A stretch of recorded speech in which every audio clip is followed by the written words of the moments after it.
Hey there, it's Melissa Brunetti, and welcome to the Mind Your Own Karma podcast.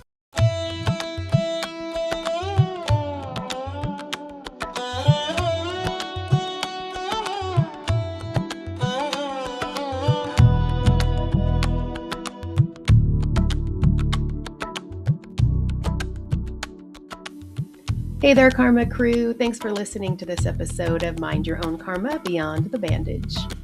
If you landed on this episode, I have a feeling something in your life looks fine on the outside, but feels off on the inside. You're not broken. You're just out of alignment, and you're ready to listen to what your heart's been trying to say. Today, I'm joined by the magnetic and multidimensional Marcy Neumann, known as the HeartShift Coach. Marcy is here to guide us into the expansive world of self-love, energy healing, and her transformational process called HeartShifting. Whether you're stuck in burnout, people-pleasing, or feeling lost in your own life, this episode is your permission slip to start living aligned, empowered, and deeply connected to your truth. It's time to rip off the bandage and dive in, because this particular episode might just change your life. We are welcoming Marcy Neumann to the show today. Hi, Marcy. Hey, Melissa, how are you? Great I to am be with great. you. I know, finally, right? We've been in contact for probably 8 months. We're At finally least. doing this, finally. So I'm glad to have you. For those that are new to you and your work, can you introduce yourself and tell us what you do? Yeah, sure. So I've been in this work for over 52 years. Started out in the early 70s as a spiritualist minister, but also a registered nurse. And so I was trained in conventional medicine as well as metaphysical medicine. And my entire career has been really as a liaison between those two worlds. I'm known as the HeartShift Coach, and that's based on those 52 years of experience with my own personal experience, as well as the now privilege of having worked with thousands of people around the world and helping them to shift from their heads into their hearts and really cultivate the courage that it takes to love themselves so that they can live authentic lives. Yeah, I love the connection between healthcare and, the spiritual side, because that's me as well. I've been in healthcare for 35 years as well. And just trying to figure out what was missing, Yeah. in that. So let's talk about you a little bit before we get into the work of what you do. I'd love to start with your entry point. So what was happening in your life that pulled you to this kind of centered energy-based work? Well, I've really been energetically connected since and aware that I was connected since a child. I had a number of spontaneous past life memories that came forward. And I also recognized pretty early on that I had a very unique perspective of things. And people would often ask me my opinion, even though I was a young girl. And in high school, I quickly became that go-to person, but also for the parents of my friends. And so my work really evolved, of course, tremendously when I went to nursing school. And the same year that I graduated from nursing school, I was ordained. And so, as I said, my entire life has been connected with one foot in the physical world, one foot in the metaphysical world.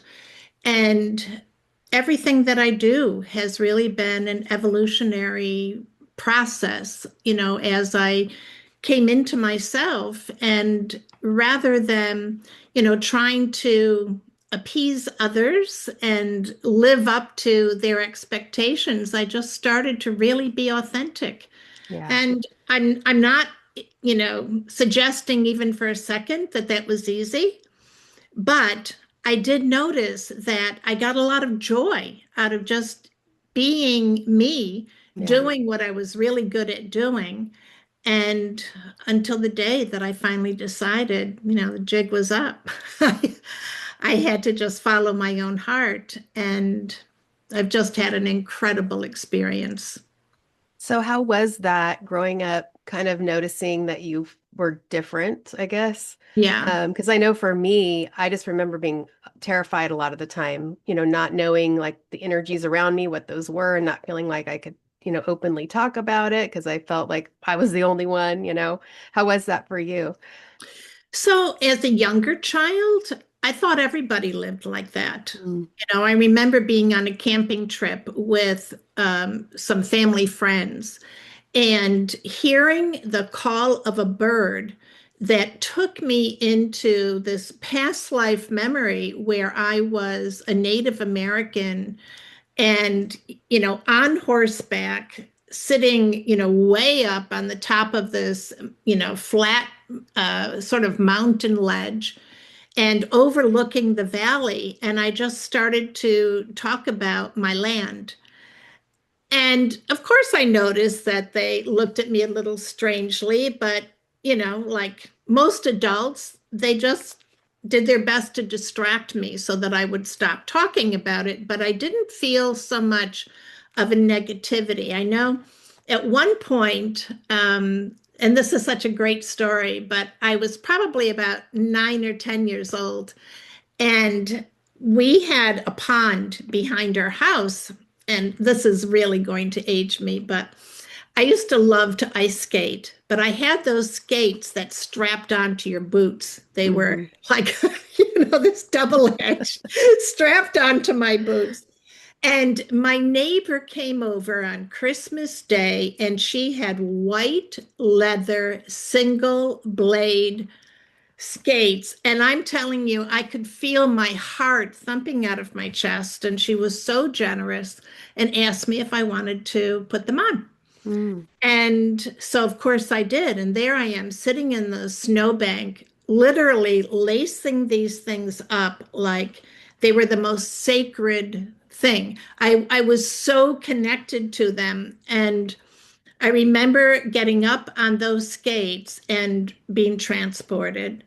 And I mm. suddenly, oh, I have God bumps as I'm talking about. Me too. Yeah, whoa, I suddenly just saw myself as in competition, only I was part of a ice skating dance team, and I was with a man who was wearing a tuxedo, and I was wearing this beautiful, little chiffon um, costume, and we were just dancing around the ice, and that's literally what I was doing.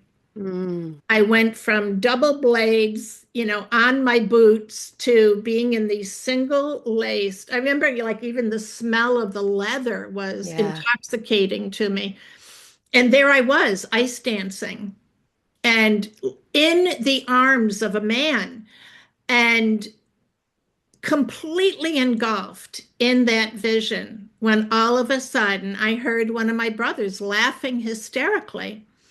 And, who do you think you are? I had just done some amazing, you know, moves and maneuvers. And he said that, and it like I jarred awake and I literally fell right on my butt and I had to crawl off the ice. I couldn't stand. Wow. Wow. And so I've had many incidences like that where I was transported. I was Mhm. having like flashbacks. And that part of my life, I don't know, I just sort of took it in stride. But when I started to go into the seminary, I knew it was important for me to be ordained. And I was already, meditating and you know how we are with as teenagers, right? We're levitating each other and we're this and we're that, doing all those things. And my mother started to accuse me of working with the devil Oh. and being very concerned about me. And it was at that point where I started to recognize part of who I was needed to go underground, Mm, and the other part still needed to pursue where I was being led because that other part of life was so unfulfilling to me, right? It yeah. just, okay, I was in nursing school. It was great. I enjoyed many parts of it. However, I knew it wasn't the whole picture. And so I kind of laughed at some of it. And so I knew I needed the metaphysics. And yeah, that was where I sort of diverted from life path that my parents would have wanted for me. Yeah. So let's get into your work a little bit. Yeah, You use the term self love, and I love it. It's CELLPH, self yep. love, in your work. Before we go deeper, can you explain what that is, kind of in a simple way, and how that fits into everything else that you do? Yeah. So this was a program that was given to me back in probably like 2005. And it literally came to me as a download. It was one weekend, and I started to see things in their cellular makeup, almost like I was looking through the filter of um, honeycomb. Mm, Everything I saw had this honeycomb overlay to it. And all of a sudden, I just started to download all this information, and the I wrote it as a course first, teacher's manual and student manual, wow. in like one sitting. It was the most incredible thing. Wow. And it's something that I've been using with my clients ever since. And so self love, CELL, small p, capital H, is a program where I was given a pH scale for thoughts, beliefs, and emotions. And I teach my clients how to create their health and their happiness based on this scale. And it's been absolutely remarkable. I've also been, I teach this as a process, I teach it as a Reiki program, which is very powerful. And, finally getting my book completed because I have 20 years now of evidence and how this works. And yeah, it's pretty remarkable. Wow. So when someone starts to work with you, what can they expect? Do you start like with an intake form, or what does it look like if they meet with you? I start with a conversation, not an intake form. When I start to connect with someone, I actually am speaking more to their higher self. So I just get different information. And a lot of times I see them in terms of a timeline. Mm, And in the timeline, I see like where they've been, I see them in their wholeness and where they are. And then I'm shown energetically where they need to go. mm, So I consider myself somewhat of an energy expert. I um, I interpret energy, and so when I'm given that information, I know what kind of program essentially I have to create for them because there's no cookie cutter yeah. program. Yeah. We're all I love completely that. unique and we're not meant to be in cookie cutter programs. So it's customized for them. And depending on their ability to let go of their old, programming, the old worn out stuff, and their ability to take in the concepts of energy determines how quickly they get through it. But what I have found is that in most cases, within 30 days, someone is in a complete transformation. Wow. How many times when you're talking to somebody, um, the words that are coming out of their mouth as you're connecting to their higher self are Yeah. night and day, like totally night and Yeah. day. Yeah. Well, I can, I can feel when I'm going into that space, of course, but also there's such clarity there, right? Mm, Because the higher self is actually in charge all the time. It's whether or not we allow ourselves to listen to the conversation or, whether we even recognize that conversation that's taking place. And so, in most cases, I mean, this just happens so often. When I start to speak and I start to speak, at that higher self coming through me, the person may start to weep because mm, they recognize their truth. It goes right to the heart. yeah. And, that's where I work. I work in the Yeah. heart. Yeah. That's Yeah. Because it's awesome. where we all need to live. So it's like bypass that and Yeah. just go right to the heart of the matter. Yeah. But Yeah. a And lot of that, times, and I find this myself. Does this happen to you, Melissa, when you hear and you know what you're hearing is truth about you? You know, yeah. I just start to weep. It Yeah. comes from places within me. Sometimes I don't even know, Yeah. where those places are. Do you find that some clients are scared to tap into the heart? Yeah, absolutely. And I've had, some clients who say, you know what, I have to digest this and come back. But 9 times out of 10, they come back with, saying, I still don't understand what you do, but I haven't been able to let go of knowing that this is what I need to do. Mm, And that's my perfect client yeah. because we all need to be able to discern that voice of the higher self. And when someone, particularly if they've been unaccustomed to doing that, suddenly just has that knowingness and is willing to risk it all to have it all, that's my perfect client. Yeah. Yeah. Yeah. I agree. I agree. So we talked about authenticity a little bit, and in my work, I find that's a big issue with clients, is that they've lost themselves. Yeah. So what are some of the biggest blocks that you see in women in particular when it comes to assessing their authentic selves? Yeah. Well, first off, there's this tremendous fear of removing the masks that they have so religiously, created. Yeah. And a lot of it is no fault of their own. Women are very vulnerable in our society. And so we have taken on childhood programming with this belief that we're not safe unless we do this.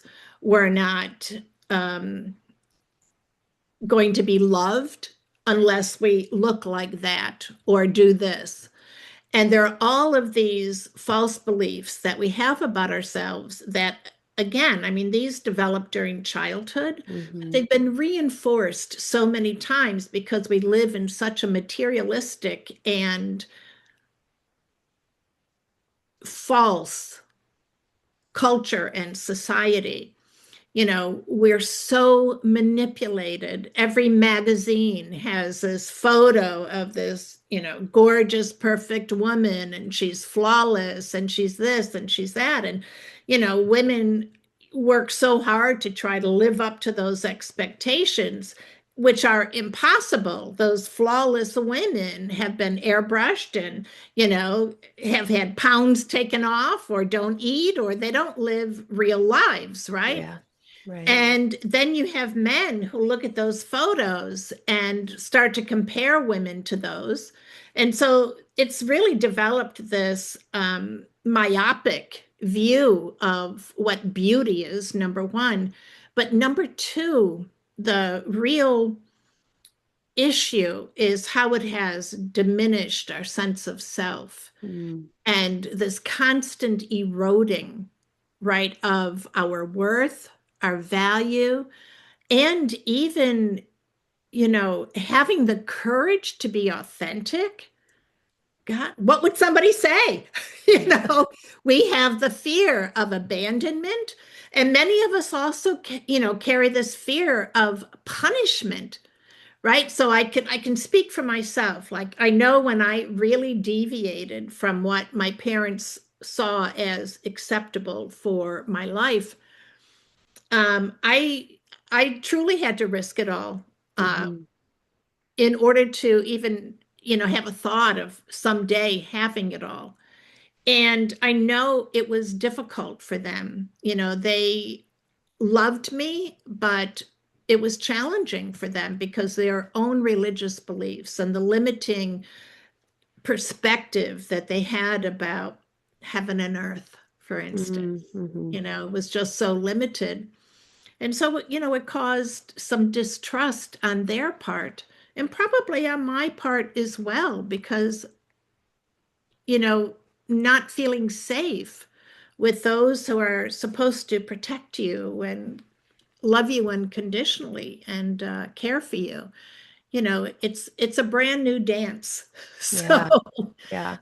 And so that's a true fear that once you show your authentic self, that there's going yeah, to be people that don't like it. yeah, exactly.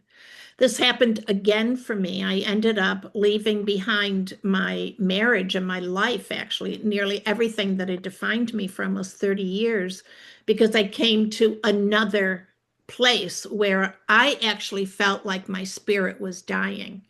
My Mhm. body was falling apart. I couldn't leave the house without Tums or, Advil or any of those things. But I had also started to have panic attacks that would wake me in the middle of the night. And they all had the same theme. I couldn't find my wedding ring. Mm. And so this actually came to me. I had this incredible epiphany in a teepee out in Montana. I was out there for a family wedding and but realized the correlation there, right? It was in a teepee. And I had this very cosmic experience where I was literally making this very lengthy gratitude list on top of the world when all of a sudden, like a ticker tape across my mind's eye, it says, how much longer do I have to do this, Lord? Mm. A year later, I was asking my husband for a divorce. And it was another one of those moments where I had to choose to risk it all in order to have it all. Like I said, I could feel myself dying. I had allowed the roles that I thought that I needed to play, the caps that I was meant to wear, and how I was meant to play out those roles, and who I was expected to be, and all of that, and lost myself in the midst of it all. You had mentioned that before. And there's nothing worse than observing yourself literally losing yourself. And there was Yes. no place for me to go. Nobody would, welcome this other person who wanted to come forward, which was really the person I was before I Hmm. went in there.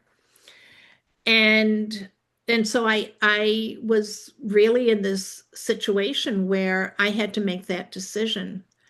And the most amazing thing is once I made the decision, first off, have I never ever looked back? But number two, it was as if the universe laid itself at my feet.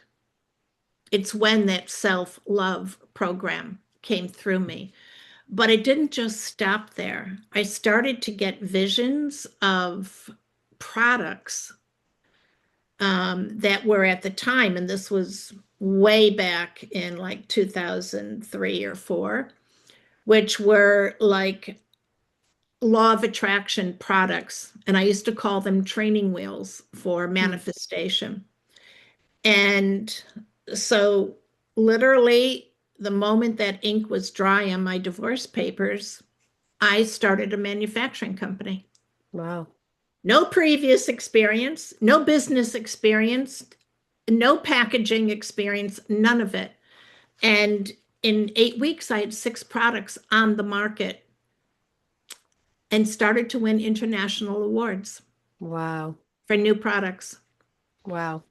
And it was during this time, I mean, you talk about dams opening up, right, of all this creative energy. I can feel this as it's coming through now. It's like I couldn't contain myself.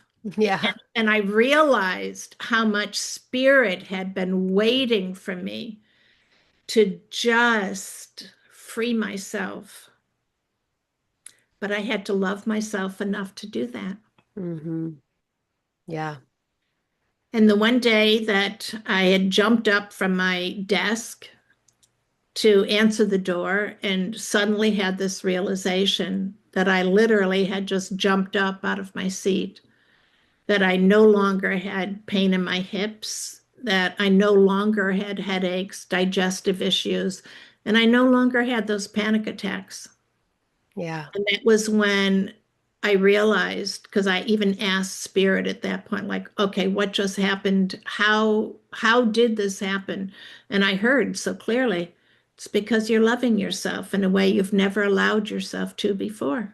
Mm, I was so yeah. busy living my life for other people, um, and trying to be who they wanted and needed me to be. And when we have kids, I think especially it can get very confusing Hmm. because we have to make them a priority in so many ways. But it was my marriage that didn't allow me to be an authentic expression. Every Yeah. part of me, even the fact that I was a spiritualist minister, like had to stay on the down low.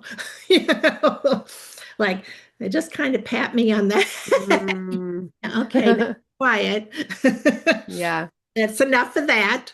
Yeah, Yeah. Well, your story parallels mine. I mean, almost tell me more. word for word, the whole thing. People that have been listening to this podcast have heard my story. But as you were talking, I was just like, oh my gosh, that's my story. And I totally felt like you did, where I felt like I was literally dying. Dying. I was wilting, like from the inside out. But literally dying. I felt like I was dying. And that's what made me finally move. I was holding on so tight to that former self, that mask. I had kids like you were talking about and a 20 plus year marriage, into it and didn't want to disappoint everybody and just, turn everything upside down. But literally, I was going to die if I stayed. Yeah. Yeah. So amazing. And here are you and I talking, right? Yeah. On this Yeah. podcast. Like, could you have ever imagined yourself doing? No, no, No, no, no, never. never. Never. Yeah. And like you were saying, the creative, well, first of all, the universe and the doors that opened, like you were saying, you know, I mean, I didn't have like such a journey that you did, which is amazing, but obviously I was like, how am I going to do this? And the doors just open and you just start Yeah, walking through and the next door opens and the next door, and that's how right. and I always say I didn't even know what my favorite color was. I was so lost. Oh, Didn't, I you know know, that feeling. yeah, yeah. And so I literally started with the basics and just clawed my way up out of a pit, Yeah, to find myself. It yeah. was amazing though. It was amazing. And I don't know if it was like this for you, but for me, I had to make my world very small. I could only allow people around me who would support this new aspect of me that needed to come forward. And so my world got really, really small. But Hmm. when it did, my relationship with my higher self became so powerful, so strong, and the voice so clear that I actually felt that I didn't need all those people that I'd had before, those, many, many circles of friends and, Yeah. all of that stuff. My relationship with my higher self became my priority. Mm. And I started to make choices based on whether or not it would serve my spirit and would it love me? Would I get back, the same love? Would it love me as a divine being? Mm. Because I had this knowingness that Yeah. that's what this was all about. And in Mm. fact, it's how I see self love. I see Hmm. self love as that journey of recognizing our own divinity Yeah. and this radical acceptance that we are creators and we are here to be that instrument of flow and not let anybody else tell us that it's any different. Yeah.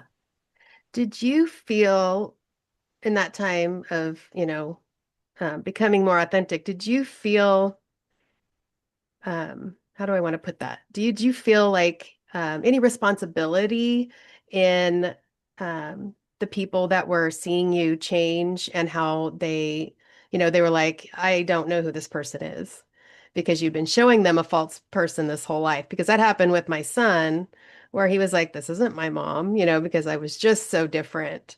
And that really affected our relationship for quite a long time. And we're just starting to get that back after 15 years. We're working on it. But I kind You of and I felt a are in the same boat. responsibility because I showed him a false me. Yeah, and not all of you was false, right? The part that loved him and Yeah. loved being a mother, and probably even parts that loved being a wife. I know I did. And there were parts of me that still loved my husband. But at the end of the day, I didn't have a choice. Hmm. When you feel like your life is on the line, you don't have a choice unless you want to just acquiesce Yeah. completely Yeah. and just let it be the basis of your demise. Yeah. And so, yes, you know, my husband was a very powerful man. And so my friends like took off as fast as possible. Mm. Okay. And so he was a surgeon, and that is a very like good old boy sort of community. And most of our friends were of that same community, right? And so it was very difficult for me to maintain any of those relationships because a lot of the women, number one, were scared to death of me. And number two, they were getting a lot of pushback from their husbands Mm. who wanted them to stay loyal to, the community. And I totally understood it. I really did. Yeah. What saved me though, and I keep coming back to this again and again, was like reveling in who I was, what I was discovering about myself, and how I suddenly allowed myself to make decisions that I knew eventually were for the benefit of all those that I loved. But like you, I could understand their confusion. I don't even know if my kids ever heard my husband and I fight. Mm. Everything was behind closed doors. Everything was, this facade. I was masterful at that. I'm a Yeah. masterful creator, Yep. that's who I am. So I was also masterful at creating this facade, this vision of perfection. People literally, and so much so, I mean, people used to come to us for marital advice, so it's just one of those things. I was really good at it. Yeah. I was Hmm. so good at it. Yep. My kids never saw me cry. They never saw me upset. They never saw me ill. They never saw me. They didn't see any of that. And I thought that I was protecting them, Hmm. as their mother, but in truth, I was disabling them in a lot Yeah. of ways to being able to, number one, bear witness to, their parents being real people, Hmm. and also that it's how we build our strength and our resilience, and at the end of the day, we must be committed to being the greatest expression of self that we can possibly be, or we get sick. Yeah. Yeah. Done. Yeah. I get so many patients, and I say this all the time on the show, that we can't find anything wrong with them. Yeah. I believe you have this pain. I believe you feel, Mhm. that this is going on, but nothing medically can show what's going on Right. there. Yeah. I used to have pain so bad in my hips. I would lay in bed at night whimpering because Mm. I didn't dare wake my husband. So I would be whimpering in pain. Yeah. Marcy, I've had both my hips replaced. Yeah. I hear you and I feel you. I feel you. As women, it's where we carry our grief. We carry it in our hips and our breasts. I know I've had surgery there too. And so this is why you and I need to talk. It's why we need to have this conversation, Yeah. because we are not meant to sacrifice our lives for other people. We're meant literally to be that model of the divine feminine in all of her power. So Yeah. we can't be acquiescing our power, giving it up to others who truly are really just sort of manipulating us to appease them, right? To for us to live up to their expectations and be what they want and need us to be. It's Yeah. not the way we're supposed to be living. And the world is suffering because we Yep. have allowed this. Yeah. We're the ones who are responsible for what we see now. Mm-hmm. So we can't allow it to go on anymore. Yeah. We take responsibility every Yep. time that we recognize and radically accept that we are divine beings and we are here to be the fullest expression of that, Yeah. whatever that is. Yeah. And it's our Everybody misses out. responsibility to find out Yeah. how we should be expressing it. Yeah. Everybody misses out when we're not fulfilling our purpose, especially Right? ourselves. Yeah. but but so is everyone else missing out Mhm. too on whatever gift it is that you're supposed to bring to the world. Yeah. Yeah. So you talk about moving from the head to the heart. So what actually shifts energetically or emotionally when someone does that, and what does that feel like? Yeah. So it's such a great question, by the way. Um, what actually is happening is we're coming into alignment with the template of how we were created. We were never created to live here. Mm, We live here out of the manipulation, out of the programming. yeah. And however, so the mind is 97%, controlled by the ego. And the ego has its place here on this earth. As humans, we need the ego, right? In a lot of ways. The problem is again, we have to go back to the manipulation and the programming that has played that ego so that we are so fearful when we are out of it that we lose any sense of self. And so what happens is because the ego is so accustomed to being in control, it will do anything that it can in order to stay there, right? Stay in control. I always say the ego's worst nightmare is that we remember who we are. Mm, Like, kill me now, like yeah. it cannot bear that. And so it just, produces all these smoke screens and diversions, and we're seeing it in the world, aren't we? Yeah. And so when we start that journey of bringing everything of the mind into the heart, what actually happens is it's what I call the heart loop.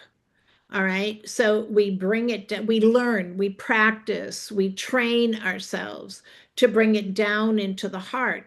Here we have confusion, we have fog, we have memories that are constantly pulling us to the past. We have all the fear that the ego brings up in order to distract us. And so we reprogram ourselves whenever we're consciously aware that we're experiencing those things, and we just bring it down into the heart. The heart already knows what to do. It was born for this. So it's like, born free. It knows what to do. So we don't have to instruct it, but we do have to align with it. So what that means is we learn to give up the battle that's taking place in the mind, and we bring it down into the heart in order to realign with the energy of transformation and transmutation. What heart shifting is that we recalibrate the energy so that it can enter into the heart. The heart is actually a place of alchemy. It is eager to receive all of that energy. The ego has told you, you've got to keep that out of your heart, right? reject it, kick it to the curb, bury it under the rug, all of that. So that's what all the programming has taught us, but it's not true. It's Yeah. all part of the illusion. The heart, which is where source energy lives within us, is already primed for this. We just have to be the ones to open the door to that incinerator. And we do that with a heart shift. We open the door with a heart shift. And this, of course, requires that we love ourselves enough to take the handle of that, open the door, and offer up like a sacred offering to the heart. And that is actually what fuels the heart. It's what makes the heart expand because it is taking all of that energy that's lost its identity. Love is all there is. And so when there's an energy that's confused and foggy and has lost its identity as love, we're the ones, right, who need to bring it back home. And Mm-hmm. so we bring it back into the heart. And the heart, as I said, it already knows what to do. And it Yeah. just starts that whole process, the recalibration until that energy now is ready to be released, to be let go, and to be utilized for bringing your heart's desires, your dreams to life, because you've raised the vibrational frequency. Mm. Yeah. So it requires a different level of awareness, Yeah. but So is it's it a awareness. process that you take people through, kind of like a meditation thing, or and then It's different each time because we're all different. So I'm shown what to do with okay. each person, but basically I look at it like this. My job is to teach people how to discern energy because the moment that we start to discern it, we can identify that ego energy. You know, the ego's a master of disguise. Mm-hmm. It's got all kinds of disguises, and some are its favorites. And that is because it's worked on you Yes. over and over and over again. So that's what Right. it's going to try first. Mm-hmm. But if you've gotten savvy, right, and you start to recognize that, well, it says, okay, I have to put, the sheep's clothing on, and the wolf, crawls in and tries to go undetected. And that's what happens over and over. So we need to be able to discern that energy regardless of how it's disguised. Yeah. And so that's really what I look as my job. My job is to teach you how to discern energy and basically to do what I do. Yeah. It's like that best friend that's like, but what, you don't want to do that because, trying to give you that great advice and putting the fear into you of, well, but this could happen. So you don't want to do that. And then also to come back, it's all good. Yeah. No matter what that choice was, it's all Yeah. good because there is an invitation in every single experience for us to accept our humanness, even in our divinity, and to celebrate every tiny little increment. And Mm. even, if the ego won that one, you can say, okay, you got Yep. that one. But Yep. next time, you're going to have to be a whole lot better than that. It's like staying in this conversation so that we can remind each other constantly that we are divine creators. It's what we're Yeah. doing here. We were the ones who raised our hands and said, okay, I'll go. I'll do it. Mm-hmm. We've got a new earth and now a new world to create. And we have to be that foundation for what is being created as all the rest just falls apart and disintegrates. Stay out of the fear and maintain the memory of what it is that we're doing here, which means we have to be, top of our game as much Yeah. as possible. Is there one small thing that people can do to try and connect with their heart? Yeah. Yeah. And it's going to sound strange, but I think the biggest thing, honestly, is to accept yourself as a divine being, a divine creator. If you will just accept that that's your truth, the universe is going to lay itself at your feet in the way Mm. that I experienced. And like I said, I've been so privileged now to watch this happen in people's lives all around the world. And I'm still in awe every time. It's like, oh my God, you know? Um, and we have to be willing to repair those lines of communication between our conscious mind, our heart, Mm. and our higher self. Yeah. That's the Trinity. That's the three. Mm. And so we have to repair that relationship and just accept through no fault of our own that has been distorted and manipulated. But that was then, and this is now. Yeah.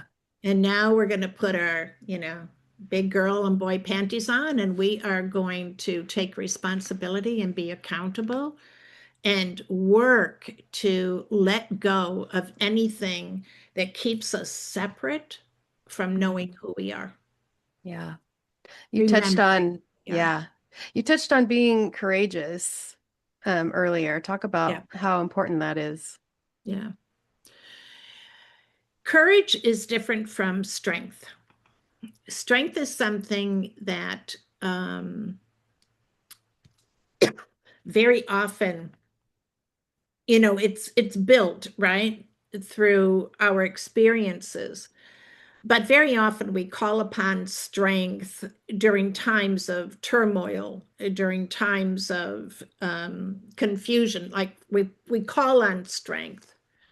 Courage actually has to be cultivated. So strength, if you can muster up the strength, you can do anything, right? Mhm. Courage is the energy that we cultivate as we begin to accept our authentic selves. We have the courage to be that.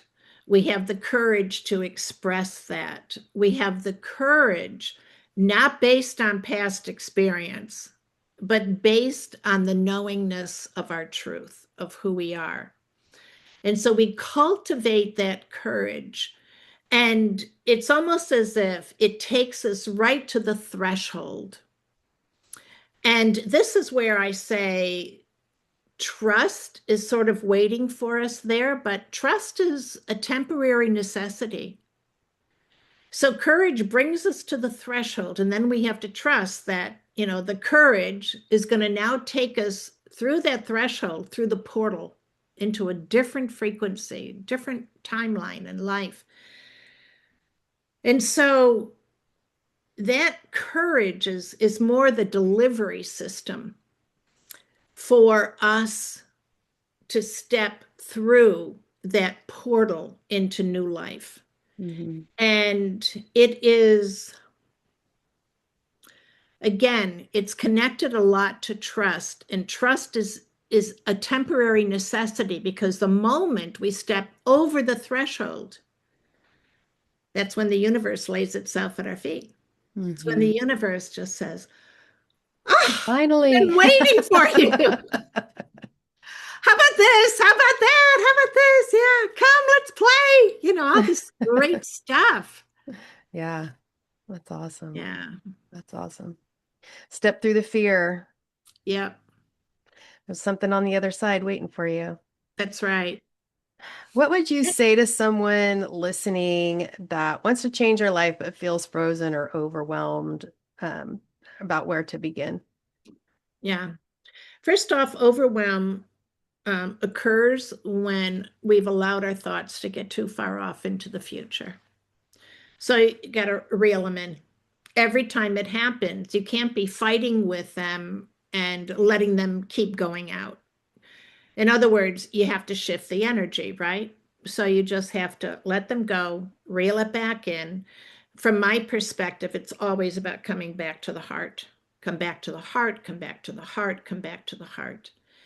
Some simple ways to do that is to do deep heart breathing, just breathing directly into the heart, letting the heart feed, the rest of you physically and other dimensions, and breathing out. Remember that heart loop, right? We want to always, so all those crazy thoughts that are, taking us into such levels of anxiety that we've forgotten who we are, bring them back, bring them down to the heart.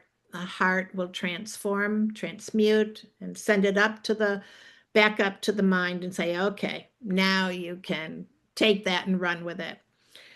But we have to understand what is going on and accept it, and accept the fact that we have everything we need inside of us to shift it. Mm-hmm.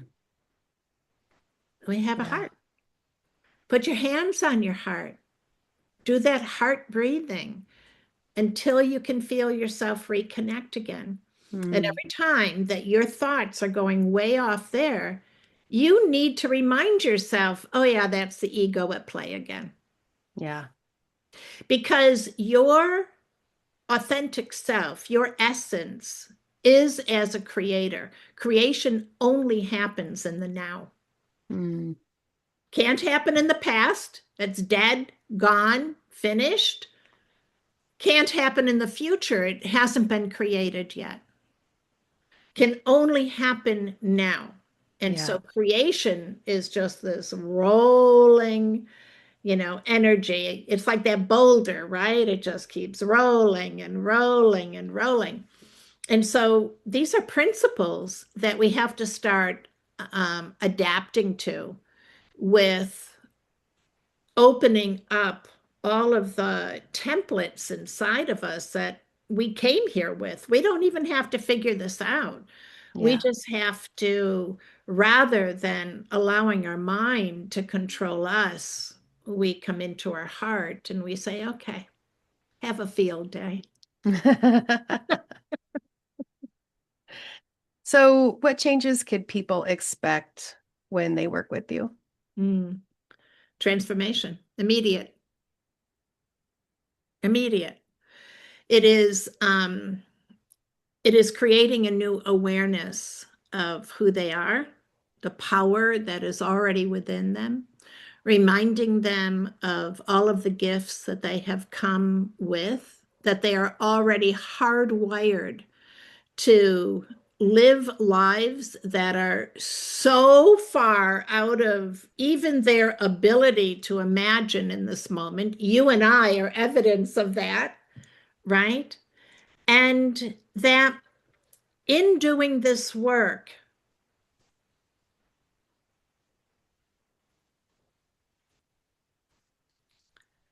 you will start to live truly as you were meant to live. Mm. And so you'll know exactly how to let go of that fear. You'll know exactly how to discern energy so that you never get caught up in, there are a lot of things like being tossed around now, like gaslighting and this and all that. Doesn't even happen because you will discern immediately. Energy never lies. Yeah. Never. Yeah. You learn how to discern energy, you are in your mastery for life. Mm-hmm. Yeah. So powerful. Cannot be manipulated, cannot be programmed. You will feel it immediately. Yeah. And if you're not feeling it, if something gets by you, that higher self is going to say, follow me. 100%. Yeah. Where can people find you? MarcyNeumann.com, which is MarcyNeumann.com. My other website is selfloveuniversity.com. And my podcast, which is Live with Marcy and Amy, the Heart-Centered Woman. What else? In Healing Heart HQ on social media. Let's see, all kinds of places. Yeah, and please reach out. You Yeah. know, I have developed these programs for people, regardless of what level they are in their spiritual journey, which is an awakening journey, by the way. It's awakening to you. And for all kinds of issues. And so there's something there for everyone. And yeah, I also, oh, even if you go to my website, there's a free ebook there. And it'll start you on your journey. It's how to Awesome. shift from self-sabotage to self-love in 5 days. I love that. 5 days. Love And it that. works. Wow. Yeah. I'll have to check that out. It's just about awareness. Mm-hmm. Yeah. Getting our heads out of, the programming that's working so hard to rob us of our consciousness and our power. Yeah. And remember, particularly if you're a woman who is listening, this is your time. You must rise into that divine feminine version of you, because we're the healers of this earth. And if you're a man listening to this, you must awaken that divine feminine aspect of you so that you're not so fearful of, not being in control. We need to come together, both our masculine and feminine, divine masculine, working together. But it also means that it must awaken within each of us first. Yeah. So, and then we can come together and collaborate, and there's no fear. I don't have to fear that some man is going to try to control and manipulate me anymore. Yeah. They're going to come to me out of respect and honor because they know what I bring to the table. And the same thing for me. I can welcome a man in and knowing what they bring to the table, and that the two of us together is what truly creates heaven on earth. Yeah. So, well, let's just do it. Just do it. Let's just do Let's it. just do it. All right, let's just do it. Well, I so appreciate you coming on today, and just inviting people to come back to themselves. It Yeah. sounds so simple, and it can be, but it's so profound. Um, and I just want to thank you for sharing your gifts with the world and sharing with other people to connect and to become more authentic. I love it. Well, thank you. And you're so very welcome. I loved being a guest here on your show and speaking with you. I can feel we are kindred spirits in so Yes. many ways. And Yes. the energy, has just been such a high frequency that has allowed me to share from the depths of my heart's many, many layers of my heart to all of Mm, yours. So thank thank you you. so very much. Yeah. I absolutely loved this episode. And if it didn't stir something in you, you need to check your pulse, because Marcy Neumann delivered some real truth about what it means to live an aligned, heart led life. From heart shifting and energy recalibration to redefining self love, we explored what it actually takes to stop chasing validation and start trusting yourself. All of Marcy's links, including her website, social media, Self Love University, are all waiting for you in the show notes. If you or someone you know is offering an out of the box healing modality that deserves more spotlight, I would love to hear from you. If you can reach out to me at mindyourownkarma@gmail.com, we'll see if it's a fit for a future episode. And if today's conversation hit close to home, especially that feeling of being stuck in your head or just disconnected from yourself, somatic mindful guided imagery may be the bridge back to your body and your truth. SMGI helps bypass overthinking and gently accesses the subconscious, where real and lasting shifts begin. You can learn more or book a free consult at somatichealingjourneys.com. Thank you all for listening today, Karma Crew. And as always, take what you need and leave what you don't. And always remember to mind your own karma. I'll see you next time. Find your own karma, stay in your